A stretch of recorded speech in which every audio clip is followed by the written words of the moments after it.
Kit, the book guy's wife, and this week you're going to be talking about one of my favourite series of all time, the Lunar Chronicles. Isn't it pretty? Now, the concept of the Lunar Chronicles is that it's fairy tale retellings set in space. And I really don't need to tell you anything more than that because you should all be running to read the book right now. Kit, what are you doing? I'm telling them they need to read the Lunar Chronicles. Get out of it! No, Get out! Read it! Everyone read it! Get out! Go start your own YouTube channel. Maybe I will. Love you. That was acting. We do actually like each other. You don't tell people you're acting. I'm the book guy, and today I'm talking about The Lunar Chronicles by Marissa Meyer. As always, this is a spoiler-free, objective introduction to the series. I'm not here to tell you what you should or should not read. I'm here to help you decide for yourself what you want to try. Also, this video is the final installment of my monthly theme of Yanuary, a whole month of looking at young adult fiction. I would say I've saved the best for last, but this whole month has been perfection. I would say I outdid myself, but I'm always this good. So I simply did myself. These books are inspired by fairy tales and retold with some clever sci-fi twists. So it's a YA sci-fi crossover with classic literature. But it's not just the same old story. Tale as old as time. This is not just a retelling, it's an original story with subtle nods back to the original. Also, Lunar Chronicles is on the young side of young adult. I told my wife I was doing the Lunar Chronicles for a YA month, and Kit said, "It's not YA, it's children's fiction." I insisted it was YA, she insisted it was children, and I had to eventually look it up and prove it to her. Louse. Fine! But that raises an important point. This is YA for extra young people. You might call it young adult. Yeah? Which means it's great for kids with advanced reading skills or for adults who just want something on the extra easy to read side. Seriously, Lunar Chronicles is genuinely one of the series I recommend the most to people who haven't been reading for a while. If you're looking to get back into the habit of reading, this is the perfect series for you. Cinder is a cyborg living with her cruel stepmom and two stepsisters in New Beijing. Cinder was injured in an explosion as a child and remembers nothing about her old life. Now, something like 30% of her body is mechanical. People massively distrust cyborgs in this series. Cinder has to hide her identity as a cyborg. She also has a famous reputation for being one of the best mechanics in the city at only 16 years old. Being partly mechanical herself helps a bit. The Crown Prince Kai approaches Cinder for a job. He needs her to repair his personal android. Also, Kai is pretty cute. What does that got to do with anything? Everything. But Kai has a lot on his mind. His father is sick and may pass any day now, which could throw the entire Eastern Commonwealth into chaos. Also, a horrible disease is spreading through the world and killing people, and no one can find a cure. Also, the Queen of the Moon, Lavana, wants to marry Prince Kai to create a mega kingdom between the Moon and the Eastern Commonwealth, except Lavana is absolutely a tyrant. Lavana is basically a space witch. She's a witch! She and others like her have mind powers, where they can create glamours to trick people, and even outright control them momentarily. Kai does not want to marry her. He plans to marry someone else. He's actually tracking down the lost Moon Princess Celine, who disappeared long ago because he hopes to marry her instead. And his android was about to solve the case when it mysteriously stopped working, hence why he needs Cinder to repair it. Cinder is about to uncover a great and vast conspiracy working in the shadows. She will uncover shocking truth, and the only question is, will she be able to save the handsome prince from the wicked queen? So this series is inspired by 4 classic fairy tales. We have Cinderella, Little Red Riding Hood, Rapunzel, and Snow White. And remember, these are not retellings, these are inspired by them. Also, I need to say this outright before we go any further. These are not 4 separate, unrelated fairy tale stories. This really is a series. Each book leads into the next one to tell one big story. Let me really spell it out for you. So the first book has our main character, Cinder. In the second book, a second protagonist is added, Scarlet, who is basically Little Red Riding Hood. So we have a Cinder plotline and then a Scarlet plotline. In the third book, we meet our third protagonist, Cress, who is based off Rapunzel, and then we have a plotline for her as well. And then finally, Snow White is added as well. So it is all one big story, and Cinder remains the protagonist number one all the way through. So even though there are 4 books based on 4 fairy tales, they are all relevant to the big plot. They're not episodic, so don't just skip to your favorite fairy tale. This structure for the series means that we end up with a pretty big cast of characters. There is a group of protagonists by the end, and we love each of our heroes. The group dynamic ends up being a real joy for the series. We see plot lines converge when characters meet each other for the first time. We have unlikely pairings when the group splits up on separate missions, and every character brings something unique to the story. Now, I mentioned that these books are inspired by fairy tales and they're not retellings. What does that mean exactly?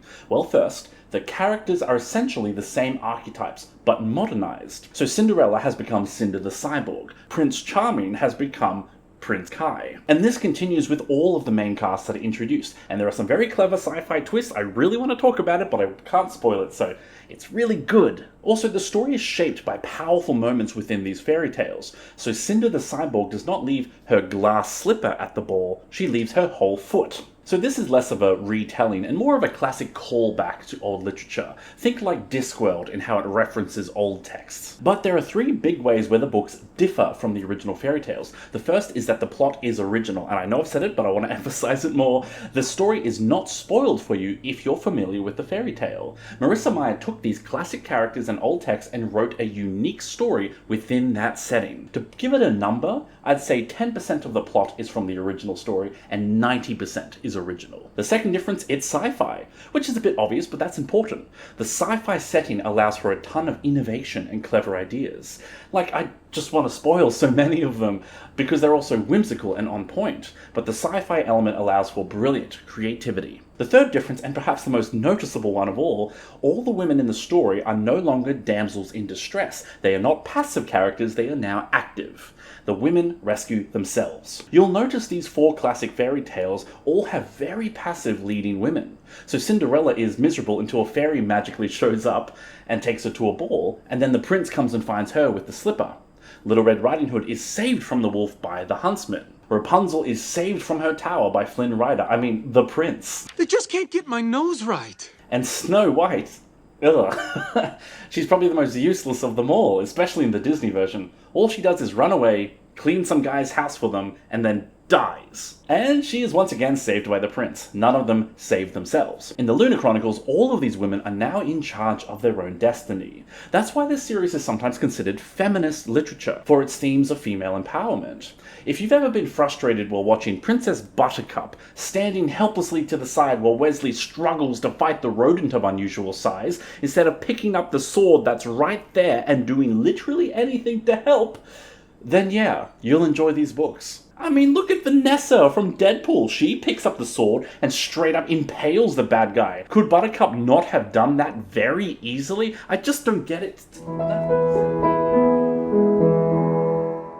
So the Lunar Chronicles has 4 of these fairy tale women come to life, but it also includes their 4 male counterparts. Our main cast ends up including 8 main characters, and seriously, I think all of them, just about, are very 3-dimensional characters, which is a huge accomplishment. This is character work done very well. But in many ways, the best part is seeing how each of these characters bounce off each other. That's a writing skill that people just don't talk about enough. Han Solo interacts very differently with Luke, compared to how he interacts with Leia or Obi-Wan. People often change their behavior in small, subtle ways depending on who they're talking with. Personally, I know that I have many friends who each bring out a different side to me. It's human nature. And so I love that the Lunar Chronicles shows these protagonists changing in subtle ways depending on who they're spending time with. Let's look at some of these characters. So we do have Cinder, our main protagonist. She's quite a complex character. On one hand, she's suffered some terrible abuse from her family. She doesn't remember her life before age 11, due to the explosion that destroyed most of her body. So she's been pushed down a lot and hurt in her life. Yet she's also taught herself to be self-sufficient. She's a skilled mechanic and very competent. And let's just ignore the fact that our 16-year-old is the greatest mechanic in the city. Just don't think about that. Cinder is also empathetic. She's suffered a lot, so she feels keenly other people suffering too. That's the best kind of character, someone whose suffering has taught them kindness. The most significant male character in the series is Thorn, and let's be real, Thorn is just the best.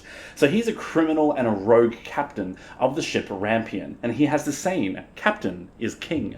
We meet Thorn as early as book 1. Thorn loves to pretend that he's a charming hero living a glorious, rebellious life. In reality, he's a pretty selfish guy. You may be wondering, which fairy tale is Thorn from? He's from Rapunzel. Yeah, that's why he's called Thorn. Get it? Oh no! Also note that Thorn is introduced in book 1, even though Rapunzel and her character and her plotline shows up in book 3. So that should give you an idea of how unpredictable the series is. Lavanna is the evil queen of the moon, and boy, she's a nasty villain. She's very much from the old era of Disney, when they actually had evil villains. This series may be for young kids going into young adults, yet Lavanna is straight out of an Abercrombie book. She has incredible powers of mind control, and just imagine what it does to a person to have that kind of power over others. Lavanna genuinely believes that all people are just tools for her convenience, or even toys for her amusement. She's sociopathic in that she can't comprehend that other people have their own desires and emotions. Yet she can't understand why people don't like her. She can be chilling in how evil she is. So evil.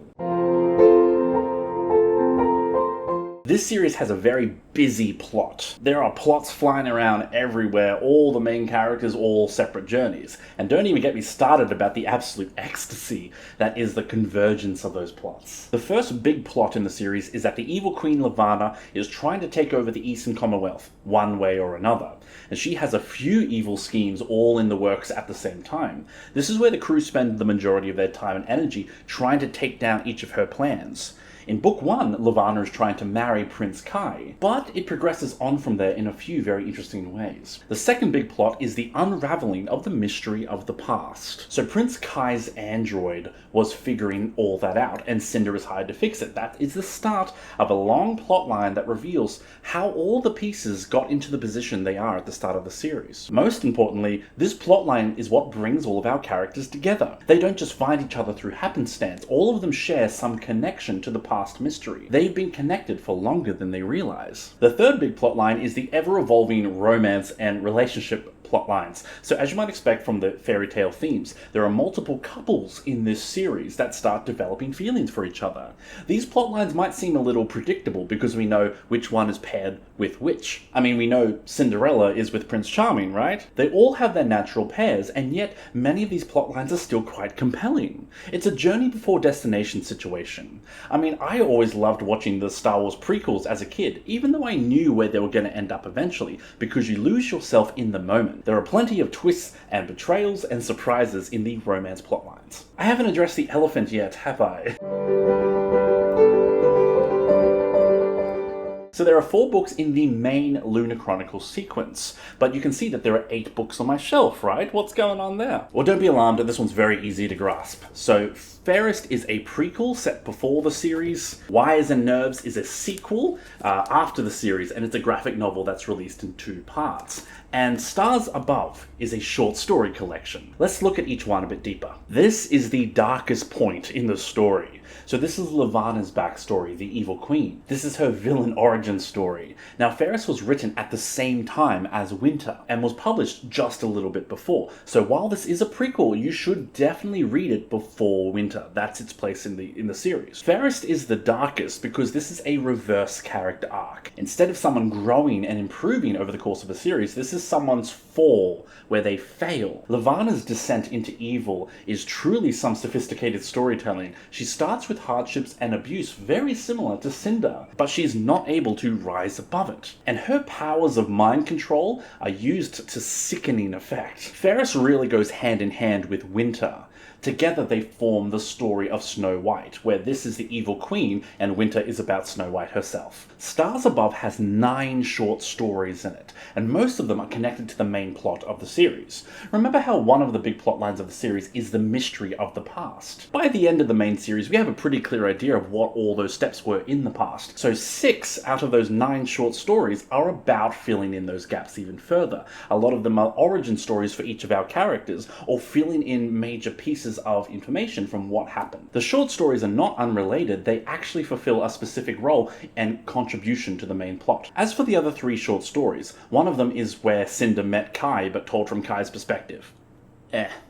There's a beautiful story called The Little Android, which is a play on The Little Mermaid, about a machine that starts to have feelings for a human. The final story is an epilogue to the entire series, so it's set 2 years after Winter. It's a wedding, and our favourite characters are the guests. This is the true ending to the series. So I would recommend reading Stars Above after the main series. Wires and Nerves is a sequel graphic novel released in 2 parts, and this one is a ton of fun. The main character is Aiko.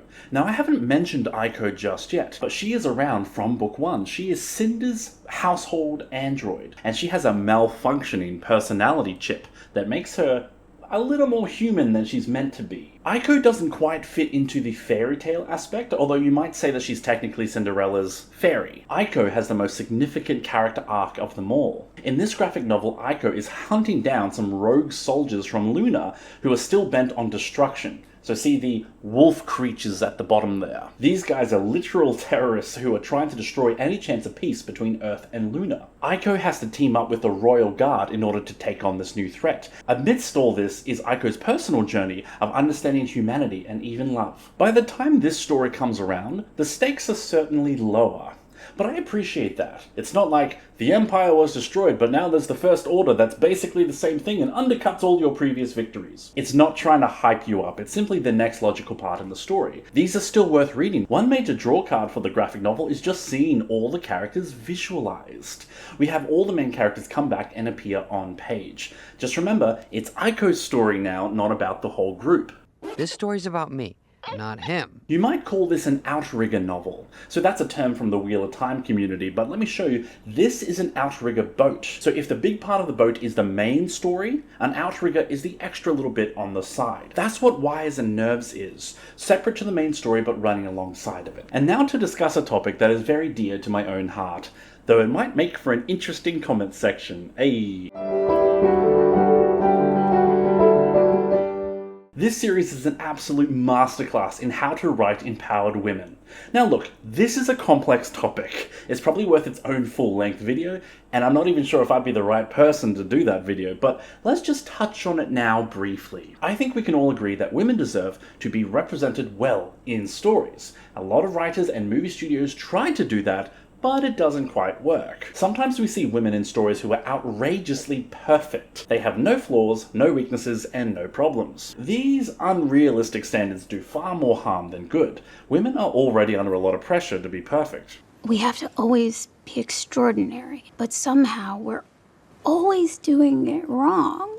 Perfection is not empowering. Also, we've seen a lot of performative representation, where it's just done to look good. It's a little bit like corporations having lots of women in their promo photos, but the company is run exclusively by men. This tokenism or showmanship doesn't really help either. And then we have the Last Jedi approach, where all the women are empowered because all the men are disempowered.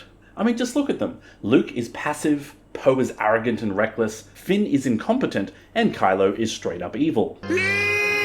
Where the women are all presented very differently. Rey is active in the plot, Leia is literally a superhero now, Holdo is meant to be a wise, all-knowing owl, and Rose is the purest and most noble. Now, just speaking my opinion here, but I don't think this works either. Feminism is all about equality, so empowering women at someone else's expense is not equality. This is where you get things like trans-exclusionary feminism, but that's another whole issue.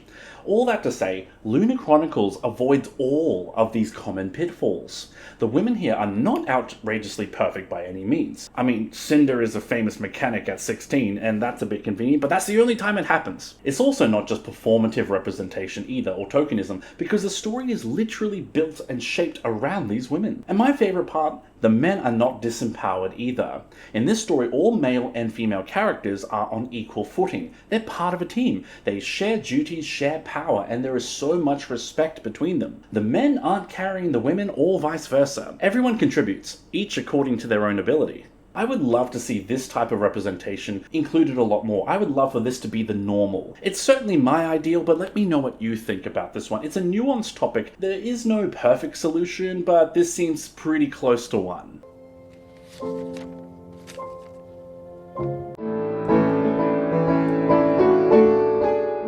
Okay, we've talked at length about gender representation in this series and how it's basically flawless. Let's continue that conversation. Race rep is fantastic too. So for one, the story starts in New Beijing. This was done intentionally. It turns out we all know the story of Cinderella because of the Brothers Grimm, but it's very likely that the Brothers Grimm got the story from China. There's a 9th century story from China about a man finding the woman he loves by finding her lost shoe. At the time, Chinese women were practicing foot binding, tying up their feet to stop them growing. It was like having a thin waist. Small feet was considered a sign of feminine beauty and refinement. So the Cinderella story was originally about a woman with an impossibly small slipper. Marissa Meyer decided that she would return the Cinderella story back to China and bring it full circle. The main cast is very mixed race of American, Asian, and European. Of particular note is Winter, the princess who is essentially Snow White. In this version, she is black. Marissa was inspired to do this after she saw a picture of a black model biting into an apple, and she thought, that said, this series has no LGBT rep at all, which is a little weird since the story is so romance heavy and there's a lot of couples and retelling of fairy tales. They all stay heteronormative. Still, Marissa noticed this, and her next series, the Renegades trilogy, was very different. I haven't read this one personally, but I do know that there are openly queer couples included there. So it's something she's clearly working at improving in her writing. Let's also acknowledge the disability rep that is Cinder the cyborg. This is a physical, noticeable disability that earns her distrust from her own community. No one would use her as a mechanic if they knew she was a cyborg. Yet there are times in the story where it kinda helps to be a cyborg. So sometimes the disabled are actually differently abled. Sometimes. I gotta mention this because this series is for kids as well, so there is a low amount of violence all the way through. There are a few murders and a few battle scenes. The mind control element can also be pretty dark. There's a torture sequence that uses mind control. And there is an abusive relationship that uses it as well. It doesn't say it explicitly in the text, but there is a clear implication and themes of coercive control, loss of freedom, and even rape. There are some scenes in the first book where doctors are doing medical testing to try to find a cure for that plague. Some of the testing can be a bit icky when there's human experimentation involved. So there's nothing too graphic in the series at any point, but some of the themes that are alluded to can be pretty dark at times. So yes, Winter is worth it. It is a chunky final book, but a lot happens in this one. All the mysteries of the past come to light, and all the plot lines are wrapped up.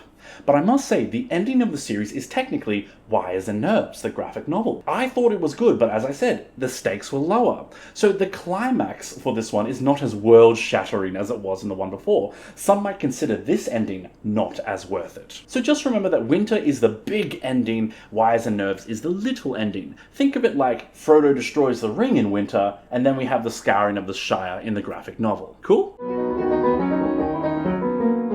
And how much should you try? Well, Cinder is a strong first novel. It's also super small, less than 400 pages. Although I should mention it here, each book in the series is just a little bit longer than the last one. After Cinder, we have 450 pages, 550 pages, and 820. But hey, the first book is small, that's how they get you. Give it a try, it won't take you long. Just keep in mind too, the rest of the series has multiple plot lines going at the same time, and a group dynamic of characters. Book 1 doesn't have that, it just has the one main plot and the solo character of Cinder. So the greatest strengths really do appear later in the series, but as a sampler, Cinder will be perfect. You'll know right away if you're going to be interested in this series. So good luck, my friends, and happy reading. Well, that's all I had to say about the Lunar Chronicles, and we have officially finished January. I hope you all have a deeper appreciation of young adult fiction and what it can be. Now, next month we are returning to adult fantasy. We're doing Flintlock February. It's magic combined with emerging technology like guns and machines and the printing press. We'll be starting this monthly theme with the Powder Mage series. This is a real gem of a subgenre that can really redefine what fantasy can be, so I hope you'll join me for that. If you've enjoyed my video and you want to support what I do, I have a shop and I have a Patreon. You can support me on either one of those. I hope you'll actually click on them and check them out because there's some cool stuff on there. Otherwise, just leave a nice comment. That will make my day. Thank you all so much for watching. I will see you next week with more book recommendations, and I hope you enjoy a good book today. Bye.